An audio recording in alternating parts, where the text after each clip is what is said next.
Be me, Melissa, Human Resources Director. Been in this position for 3 years now, and finally feel like I'm making real change. Spent most of my career watching qualified women get passed over while mediocre men climb the ladder. Not on my watch anymore. Today is like any other Monday, checking emails and preparing for my weekly Workplace Equity and Inclusion session. These sessions are mandatory for all employees, especially the men who need the most education. Honestly, it's exhausting having to constantly educate grown adults about basic human decency. But someone has to do the work, walking through the office at 9 a.m. sharp. Notice the usual suspects huddled around the coffee machine. Bunch of developers probably complaining about having to attend my sessions again. They think I don't hear their little comments, but I do. Here comes the fun police. Wonder what we're not allowed to say today. Typical defensive behavior when confronted with uncomfortable truths about their advantages. Sit down at my desk and review my notes for today's session. Topic is recognizing microaggressions in daily interactions. Printed out some great examples of seemingly innocent phrases that actually perpetuate harmful stereotypes. Things like, "You're pretty smart for a girl," or "Wow, you're really technical for someone in human resources." These men need to understand how their words impact others. 10 a.m. arrives and I head to conference room B. About 15 employees filing in, mostly the usual suspects. Can already see the eye rolls and heavy sighs. Christian from DevOps slumps in his chair like a teenager forced to attend church. Brian from Quality Assurance keeps checking his phone like he has somewhere more important to be. The entitlement is just incredible. Start my presentation with statistics about workplace discrimination. Immediately hands go up with questions that are really just attempts to derail. Melissa, don't you think we should focus more on actual work skills rather than all this social stuff?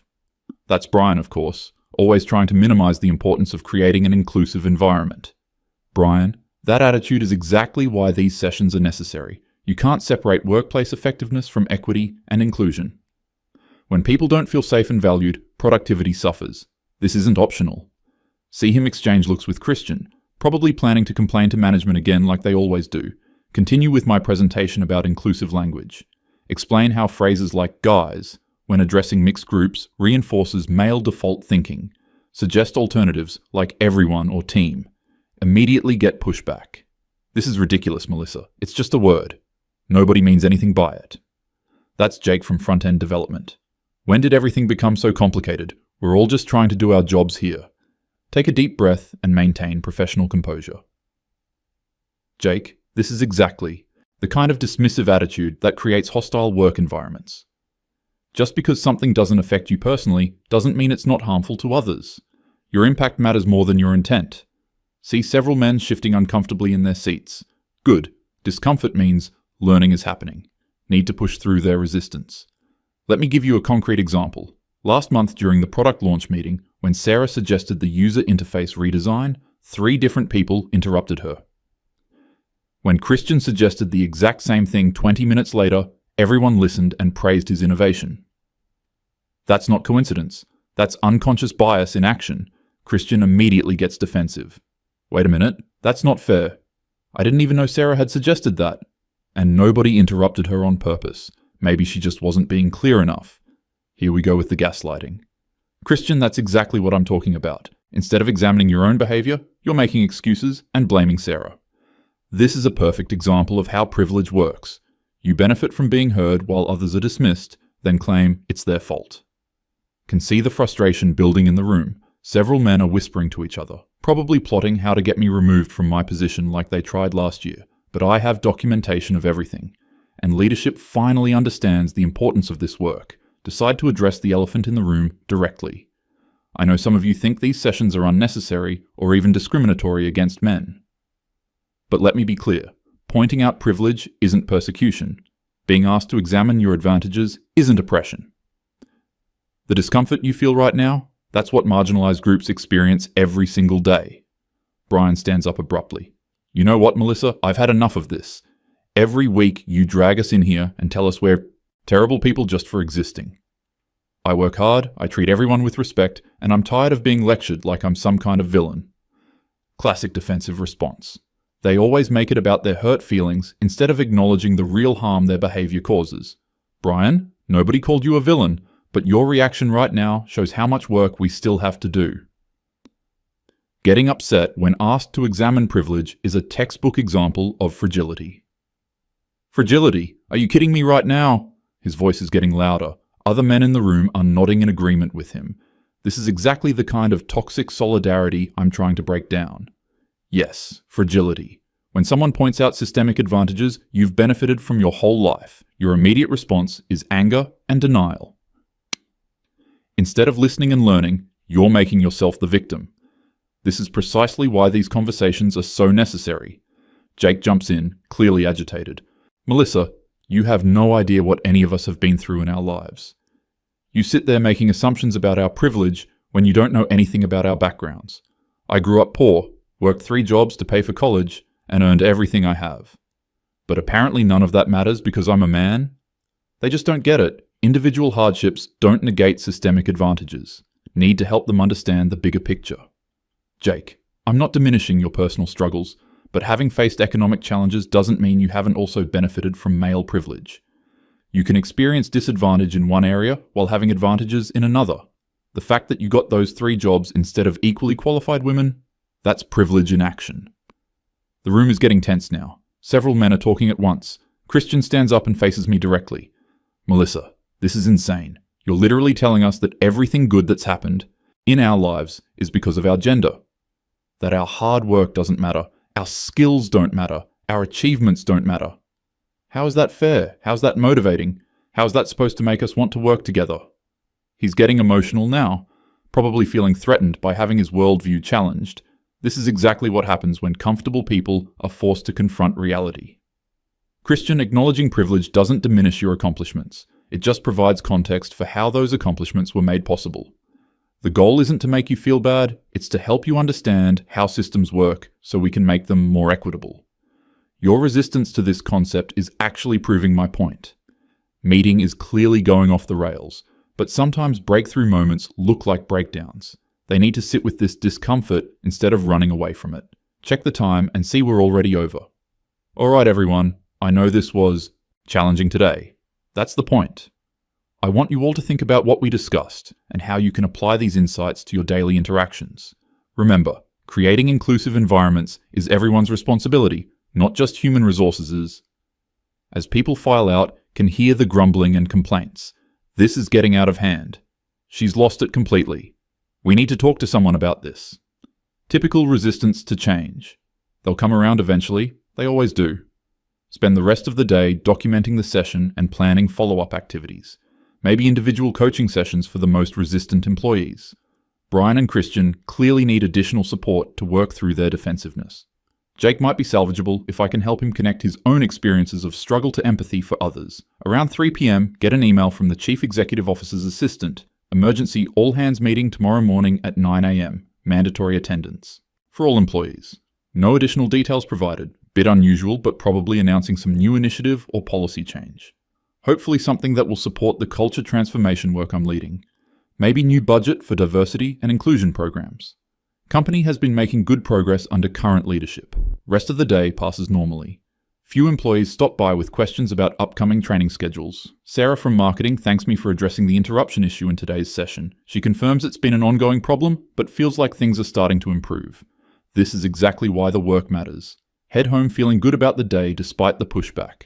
Resistance means the message is landing. Change is never comfortable for those who've been benefiting from the status quo. But that's not my problem to solve. My job is to create equitable workplaces, not to make everyone feel good about it. Tuesday morning, arrive early to set up for the all-hands meeting. Conference room A is packed by 8:45.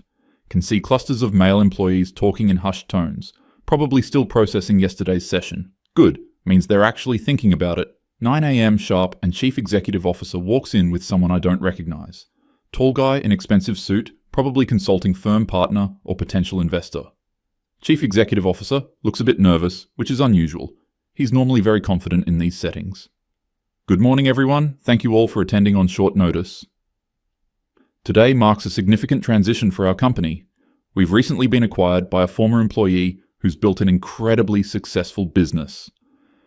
I'd like to introduce your new Chief Executive Officer and owner. The man in the expensive suit steps forward. Something about him looks familiar, but can't place it. Probably just has one of those faces. Thank you everyone. My name is Derek. Some of you might remember me from a few years ago when I worked here as a senior developer. Feel my stomach drop. Derek. Wait. Derek who I had to let go for creating a hostile work environment? Derek who constantly challenged my authority and questioned basic equity principles? No way this is the same person. He continues speaking and I recognize the voice now. Definitely the same Derek who was terminated for toxic behavior. But how is he standing here as the new owner? This has to be some kind of mistake. I know this might come as a surprise to some of you. 2 years ago, I was fired from this company on what I now know were completely false pretenses. Since then, I've built a software company that was recently acquired for $800 million. I used a portion of that to purchase this company because I have some unfinished business here.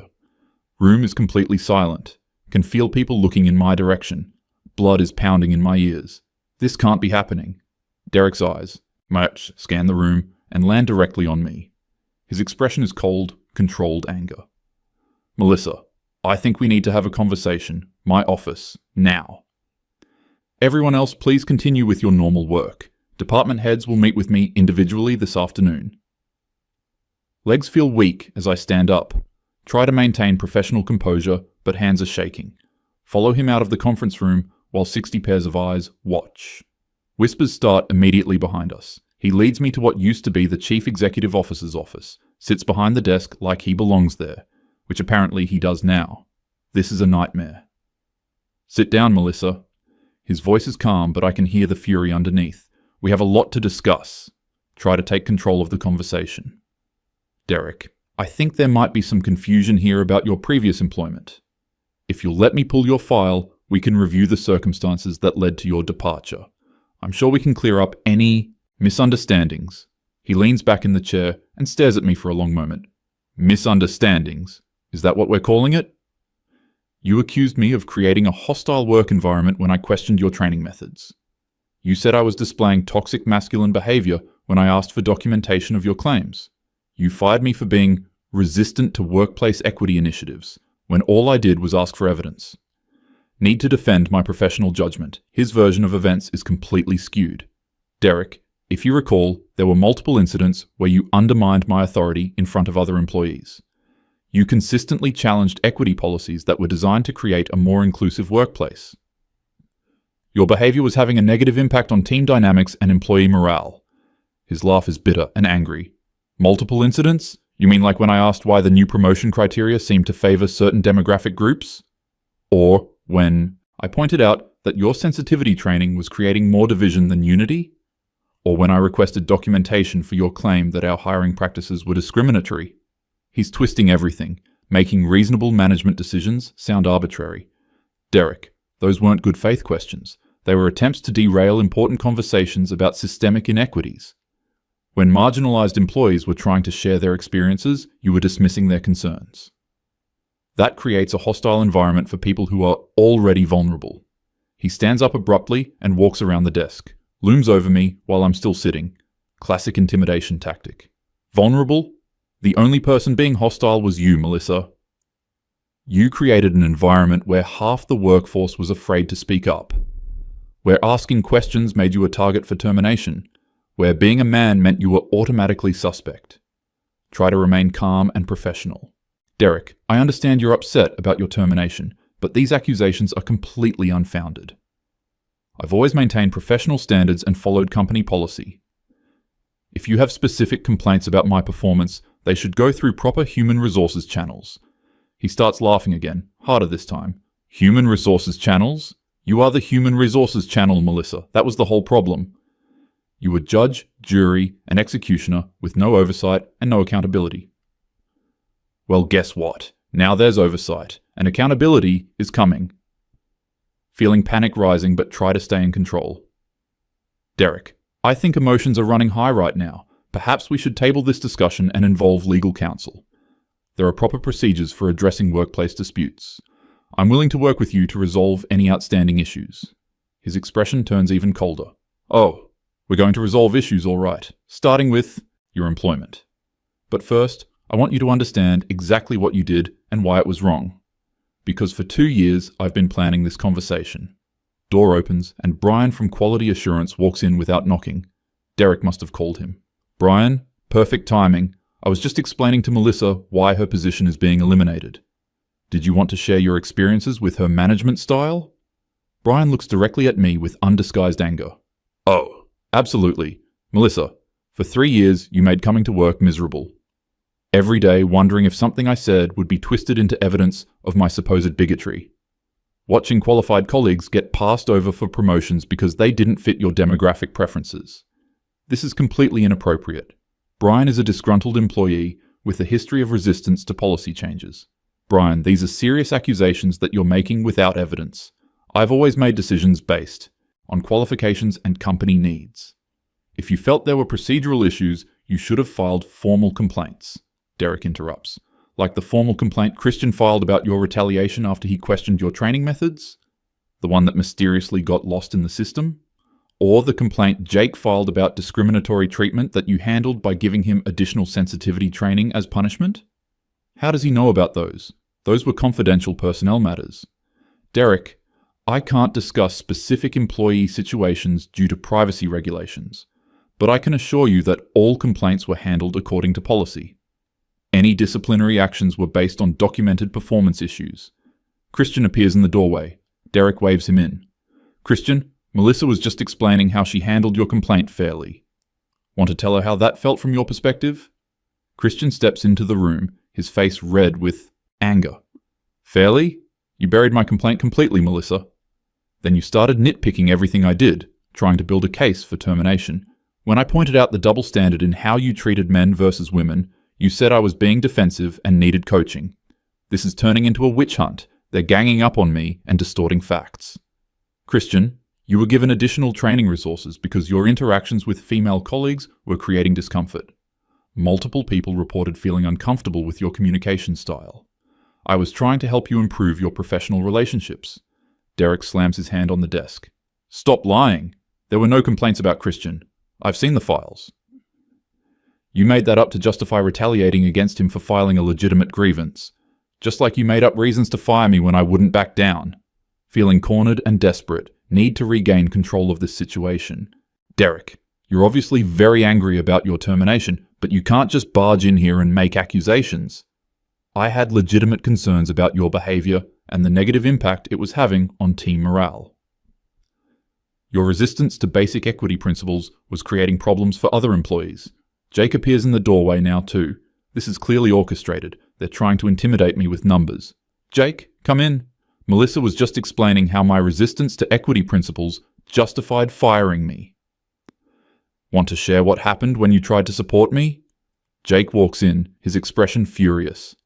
You threatened my job, Melissa. You said anyone who supported Derek's toxic attitudes would face consequences. When I pointed out that he was our most productive developer, you said productivity didn't matter if someone was creating a hostile environment. Then you started monitoring my emails and scheduling one-on-one meetings to assess my cultural fit. They're exaggerating everything. Making normal management oversight sound sinister. Jake, I never threatened your job. I expressed concern about the workplace culture and wanted to ensure all employees felt supported.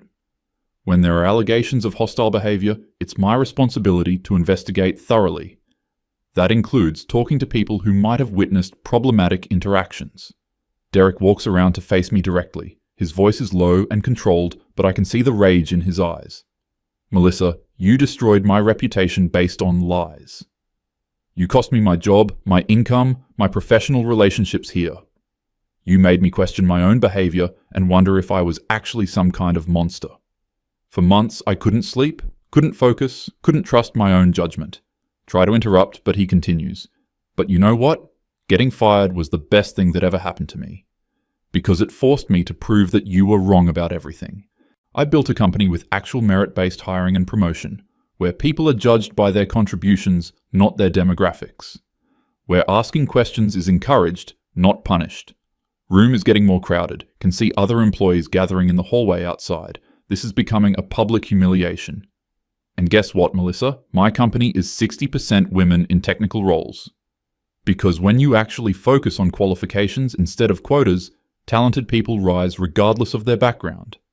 Your entire worldview is not just wrong, it's counterproductive. Need to defend my principles and professional reputation. Derek, I'm glad you found success, but that doesn't change the fact that systemic inequities exist in the workplace. Creating awareness of privilege and bias is essential for building truly inclusive environments. Just because you disagree with the methods doesn't invalidate the goals. Brian steps forward, his voice shaking with anger. Inclusive? You made it clear that men weren't welcome in your version of inclusion. Every training session was about what we were doing wrong, never about how we could actually contribute. You treated us like enemies instead of colleagues. Christian nods vigorously. She's right about systemic inequities existing, Derek. She created them. Men were systematically excluded from advancement opportunities. Our ideas were systematically dismissed as products of privilege. Our concerns were systematically ignored as fragility or defensiveness. Jake jumps in. Remember when she made us write essays about our privilege as part of professional development? When Tom from DevOps wrote about growing up in foster care, she said he was missing the point. Apparently, childhood trauma doesn't count if you're male. Derek's expression grows even darker. She did that to you too. She made me write a reflection paper on toxic masculinity after I questioned her. Promotion recommendations. When I pointed out that the 2 male candidates had better qualifications and performance reviews, she said I was unable to see past my biases. Then she used my pushback as evidence that I was resistant to growth and learning. This is getting out of hand. They're painting me as some kind of villain when all I did was my job. All of you are mischaracterizing standard professional development activities. Reflection exercises help employees examine their unconscious biases and improve their cultural competency. The fact that you all responded with resistance proves how necessary this work was.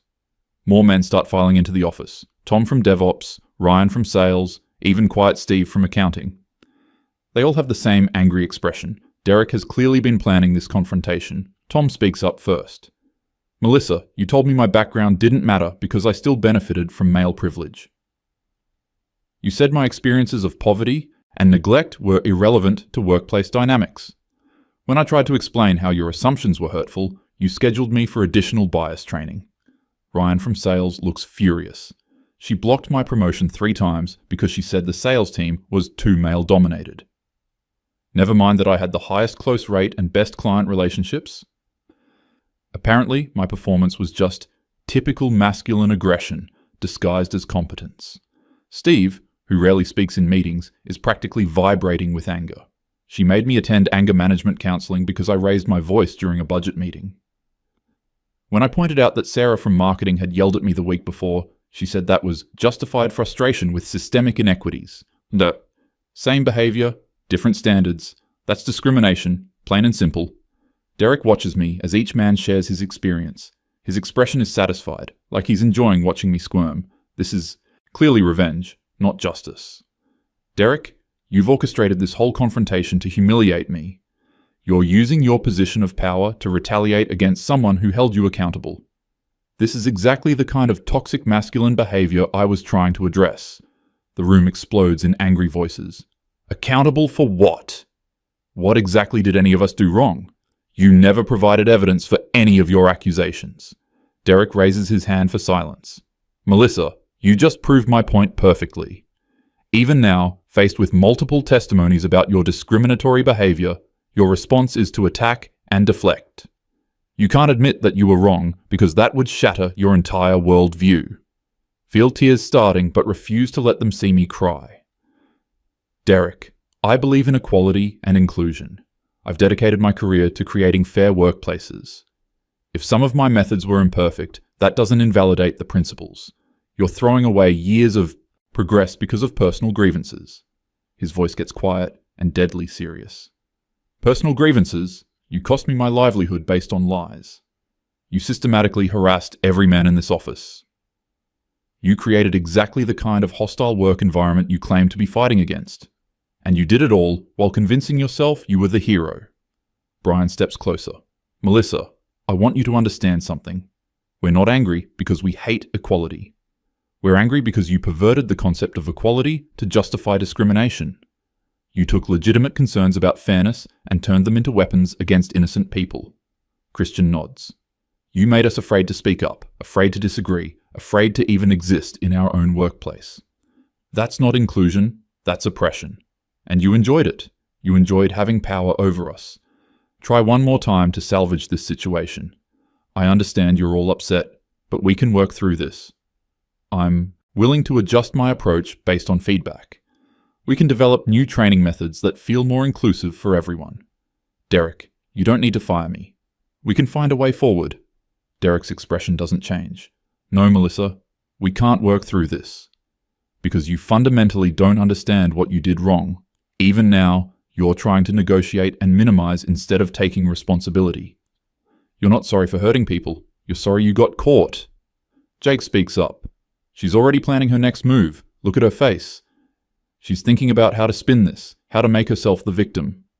Probably planning to file a discrimination lawsuit claiming she was fired for being a woman. Actually hadn't thought of that, but it's not a bad idea. This whole situation reeks of retaliation and gender bias. Jake, that's a serious accusation. I would never make frivolous legal claims.